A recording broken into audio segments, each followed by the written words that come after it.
Chapter 7. Early in the morning, Jerubbaal, that is Gideon, and all his men camped at the spring of Harod. The camp of Midian was north of them in the valley near the hill of Moreh. The Lord said to Gideon, You have too many men for me to deliver Midian into their hands.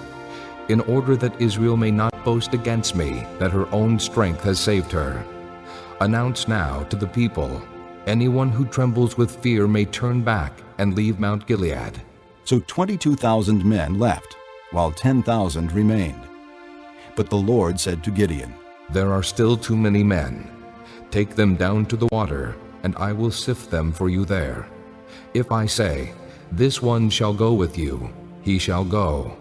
But if I say, This one shall not go with you, he shall not go. So Gideon took the men down to the water. There the Lord told him, Separate those who lap the water with their tongues like a dog, from those who kneel down to drink. 300 men lapped with their hands to their mouths. All the rest got down on their knees to drink. The Lord said to Gideon, With the 300 men that lapped, I will save you and give the Midianites into your hands. Let all the other men go, each to his own place. So Gideon sent the rest of the Israelites to their tents, but kept the 300, who took over the provisions and trumpets of the others. Now the camp of Midian lay below him in the valley. During that night, the Lord said to Gideon, Get up, go down against the camp, because I am going to give it into your hands. If you are afraid to attack, go down to the camp with your servant Purah, and listen to what they are saying. Afterward, you will be encouraged to attack the camp. So he and Purah, his servant, went down to the outposts of the camp. The Midianites, the Amalekites, and all the other eastern peoples had settled in the valley, thick as locusts. Their camels could no more be counted than the sand on the seashore. Gideon arrived just as a man was telling a friend his dream. I had a dream, He was saying. A round loaf of barley bread came tumbling into the Midianite camp. It struck the tent with such force that the tent overturned and collapsed. His friend responded, This can be nothing other than the sword of Gideon, son of Joash, the Israelite. God has given the Midianites and the whole camp into his hands. When Gideon heard the dream and its interpretation, he worshipped God. He returned to the camp of Israel and called out, Get up! The Lord has given the Midianite camp into your hands. Dividing the 300 men into 3 companies, he placed trumpets and empty jars in the hands of all of them, with torches inside. Watch me, He told them. follow my lead. When I get to the edge of the camp, do exactly as I do. When I and all who are with me blow our trumpets, then from all around the camp blow yours and shout, For the Lord and for Gideon. Gideon and the 100 men with him reached the edge of the camp at the beginning of the middle watch, just after they had changed the guard. They blew their trumpets and broke the jars that were in their hands. The 3 companies blew the trumpets and smashed the jars.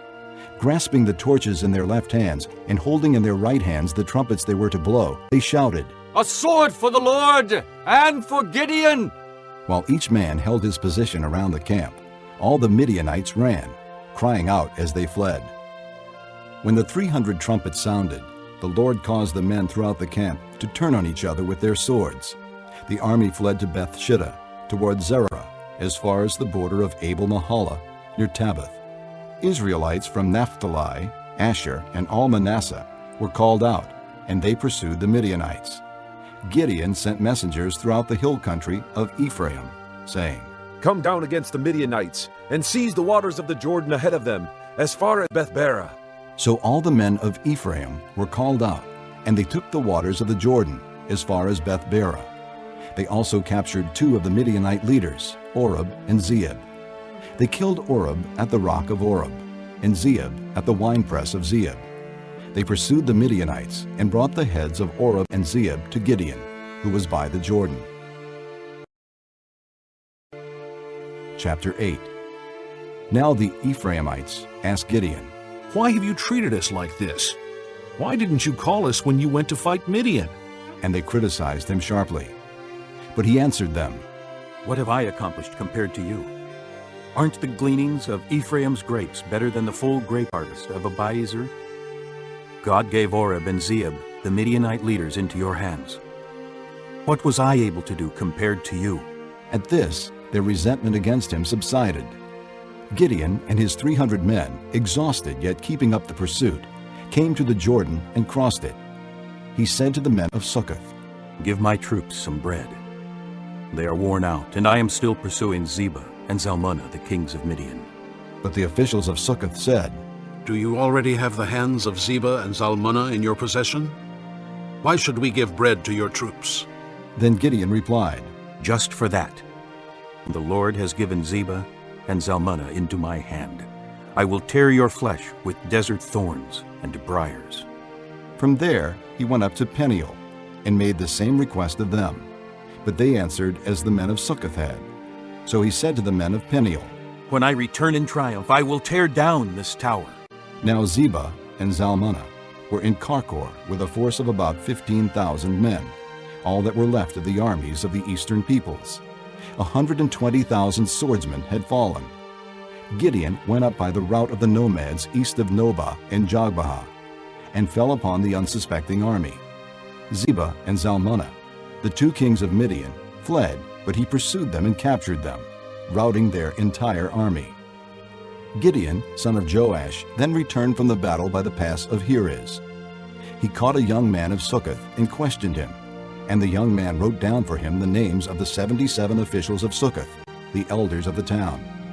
Then Gideon came and said to the men of Succoth, Here are Zebah and Zalmunna, about whom you taunted me by saying, Do you already have the hands of Zebah and Zalmunna in your possession? Why should we give bread to your exhausted men? He took the elders of the town and taught the men of Succoth a lesson by punishing them with desert thorns and briars. He also pulled down the tower of Peniel and killed the men of the town. Then he asked Zebah and Zalmunna, What kind of men did you kill at Tabor? Men like you, They answered. each one with the bearing of a prince. Gideon replied, Those were my brothers, the sons of my own mother. As surely as the Lord lives, if you had spared their lives, I would not kill you.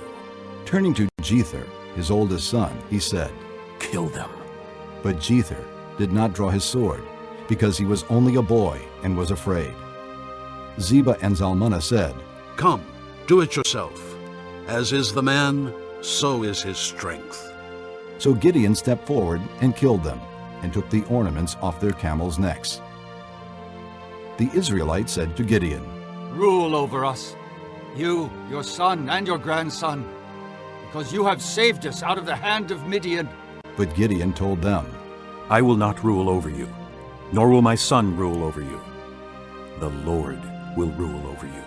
And he said, I do have one request, that each of you give me an earring from your share of the plunder. It was the custom of the Ishmaelites to wear gold earrings. They answered, We'll be glad to give them. So they spread out a garment, and each man threw a ring from his plunder onto it. The weight of the gold rings he asked for came to 1,700 shekels, not counting the ornaments, the pendants, and the purple garments worn by the kings of Midian, or the chains that were on their camels' necks. Gideon made the gold into an ephod, which he placed in Ophrah, his town. All Israel prostituted themselves by worshiping it there, and it became a snare to Gideon and his family. Thus Midian was subdued before the Israelites and did not raise its head again. During Gideon's lifetime, the land enjoyed peace 40 years.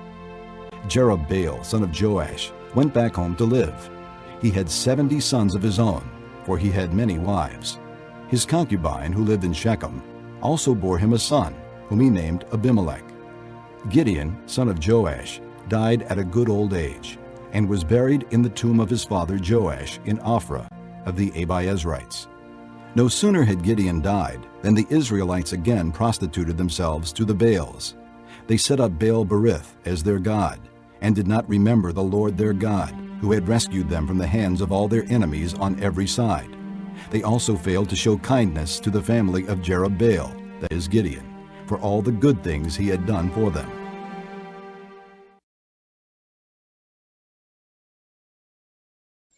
Chapter 5. One day, as Jesus was standing by the lake of Gennesaret, with the people crowding around him and listening to the word of God, he saw at the water's edge 2 boats left there by the fishermen, who were washing their nets.